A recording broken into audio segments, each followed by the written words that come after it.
श्री परमात्मने नमः।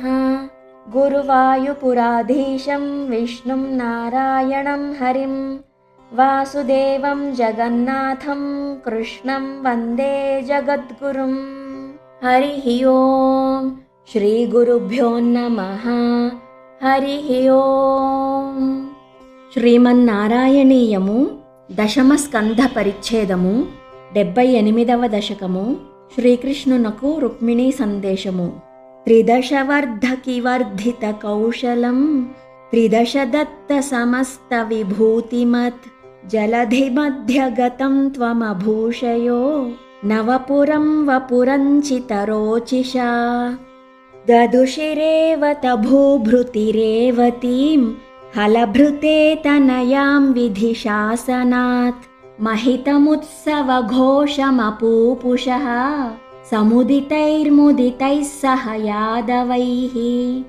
అథ విదర్భసుతాం ఖలు రుక్మిణీం ప్రణయినీం త్వయి దేవ సహోదరః స్వయమదిత్సత చేదిమహీభుజే స్వతమసా తమసాధుముపాశ్రయన్. చిరధృత ప్రణయా త్వయి బాలికా సపది కాంక్షిత భంగ సమాకులా తవ నివేదయితుం ద్విజమాదిశత్ స్వకదనం కదనంగ వినిర్మితం. ద్విజసుతోపి చతూర్ణముపాయయో తవ పురం హి దురాశ దురాసదం ముదమవాప చ సాదర పూజితః స భవతా భవతాపహృతా స్వయం.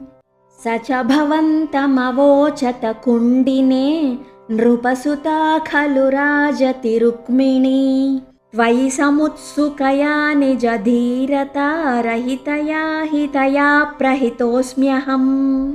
తవ హృతాస్మి పురైవ గుణైరహం హరతి మాం కిల చేది నృపోధునా. అయి కృపాలయ పాలయ మామితి ప్రజగదే జగదేకపతే తయా. అశరణాం యది మాం త్వముపేక్షసే సపది జీవితమేవ జహామ్యహం. ఇతి గిరాసుతనోరతనోద్భృశం సుహృదయం హృదయం తవ కాతరం.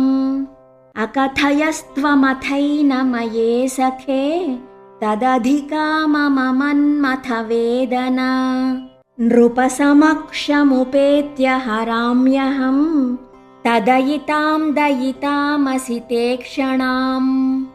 ప్రముదితేన చ తేన సమం తదా రథగతో లఘుకుండినమేయివాన్. గురుమరుత్పురనాయక మే భవాన్ వితనుతాం తనుతాం నిఖిలాపదాం.